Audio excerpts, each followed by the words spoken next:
What's up, guys? How's it going? I know it's been a while, but we're back in it with our pre-week analysis. I was supposed to post one or two educational videos this weekend, but unfortunately, I had other complications within my schedule in which I could not make those. But we are back at it here today with our pre-week analysis session. So let's get straight into it so we can set our week up for nice success. So let's go ahead and remove our drawings and first of all, let's check out the news, the financial news upcoming tomorrow. So tomorrow, Monday, May 5th, we see that it's a bank holiday for London session. So we can expect tomorrow's volume or volatility to be quite lower than the other days, and we do want to keep a 5-minute interval at that 9 a.m. news.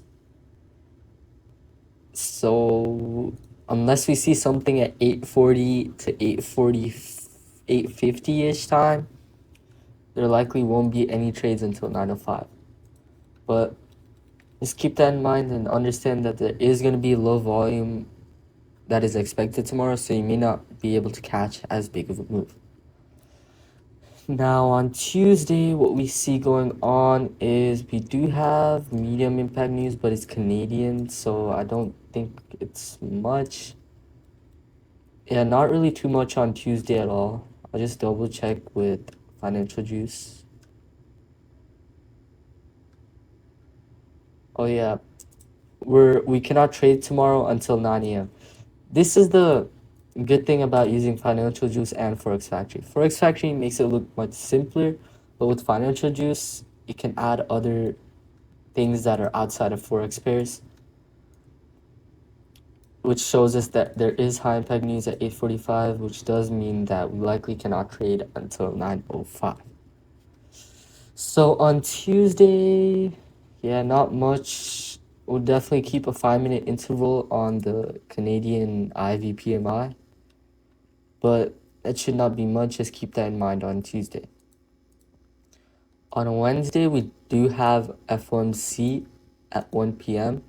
So we likely could trade during market open of New York session, but do be prepared for less volume during that specific time, because since FOMC is later,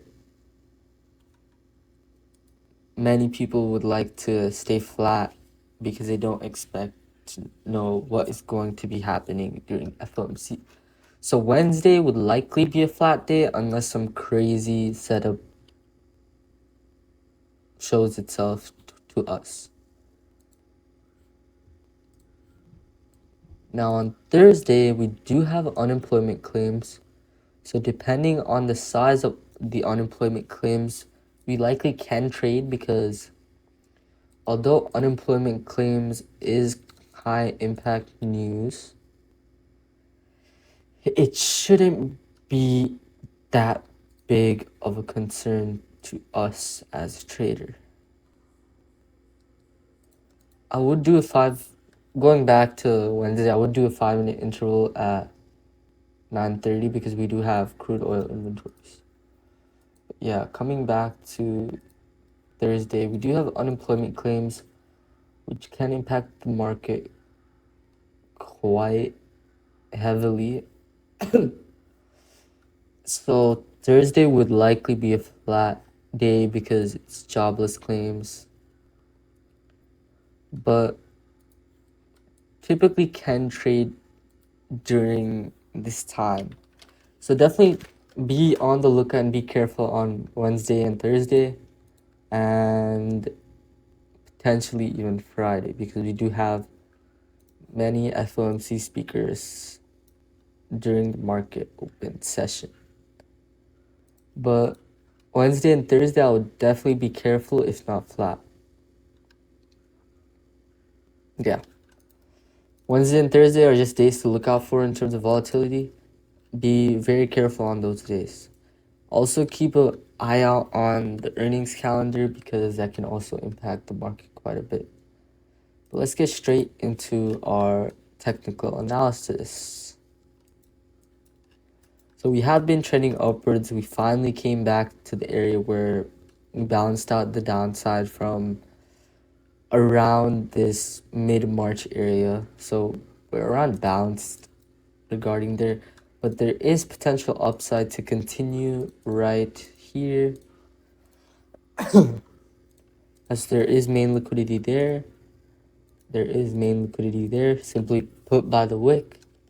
There is a level there that has been taken, but we can see the reaction on that on the lower time frames. What I want to do is go down to the 4-hour and see what we got going on here. So we did see a reaction, but we did push above. So I will be removing this and will be marking this right there, because this potentially might have impact on the market that can continue price down if we break structure. But looking how we're trending right now, if this level of interest holds within a retracement, then we can continue going upwards up to this level around 20536.75. But to validate whatever we can see, let's mark out a volume profile of, first of all, our current range.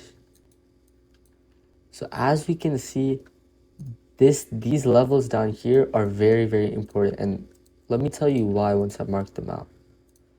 Okay, what do you notice about this volume profile right here? What do you notice specifically around this area, or this area actually? What do you notice about this area? What I notice is that, first of all, there is very low traded volume there, and majority of that trading volume by Mal is buying.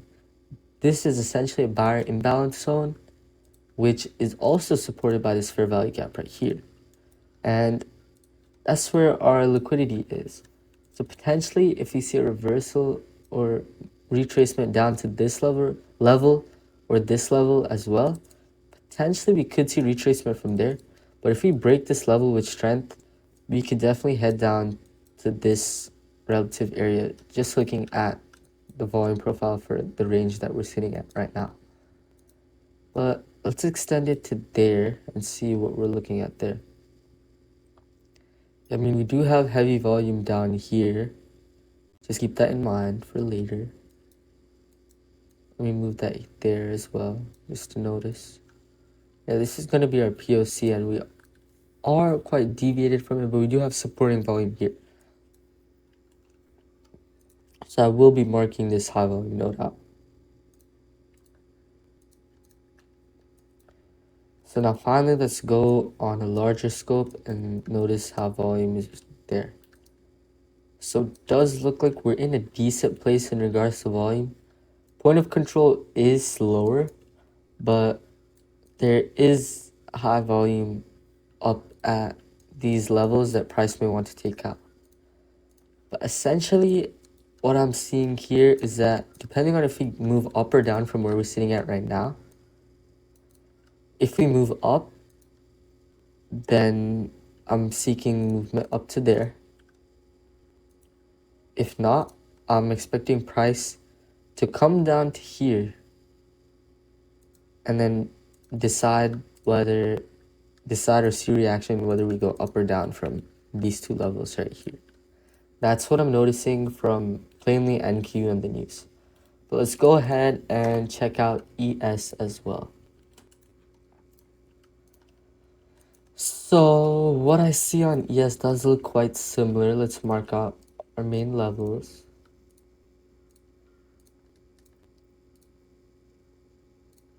I want to see if that consistency within the volume profile shows up, because if it does, that could be highly significant for where we are trading at right now.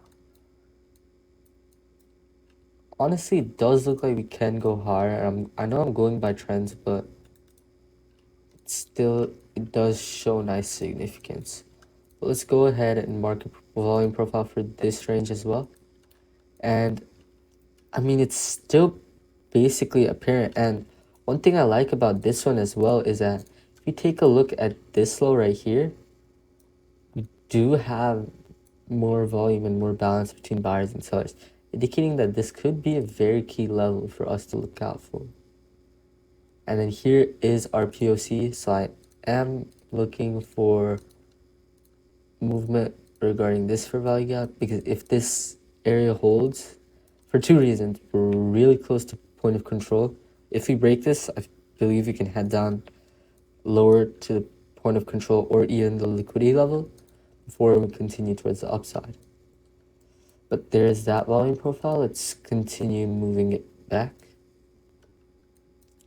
And so we do have high volume node below, similar to how we did see on NQ. So let's mark out that as well. And let's continue pulling it back.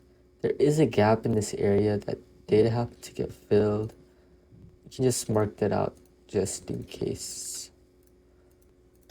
Let's continue, go back. Alright, on ES, it does differ quite a bit because we have a whole lot of volume within this area. And I'm not too worried about point of control here because our point of control here, or high volume node, whatever you want to consider it, are peaks of this overall mountain. There's one peak there and one peak there. And the closest peak to us, it lines up with theirs. So definitely potential downside before a reversal. But we'll have to go ahead and take notice of that. And now let's mark out this range. I see that liquidity being important, simply lining up with the point of control. But still there's volume up there as well, so I'm not necessarily too worried. This area did seem to have a decent amount of volume, so we will mark out those highs. And let's move it back a bit more and see what we got. Now, if you look at the area that we're at right now has much more volume traded than any other area. Now, what we did do is we did happen to push above it, and now we're coming back to the retracement of that point of control level. That is showing signs towards the upside, but it's hard to tell. And this liquidity level above is very significant, same with this level. Both of those highs are very, very significant. Let's go ahead and move it right prior to those highs. Yeah, as you can see, it lines up pretty nicely, and this lines up pretty nicely as well. So honestly, my preferred outcomes will be the same with a tad bit of difference. Hold on. Yeah, so I'm honestly expecting either continuation here or movement down to our levels. So it would look something like, yeah, like that. Like that, where we seek out a reaction.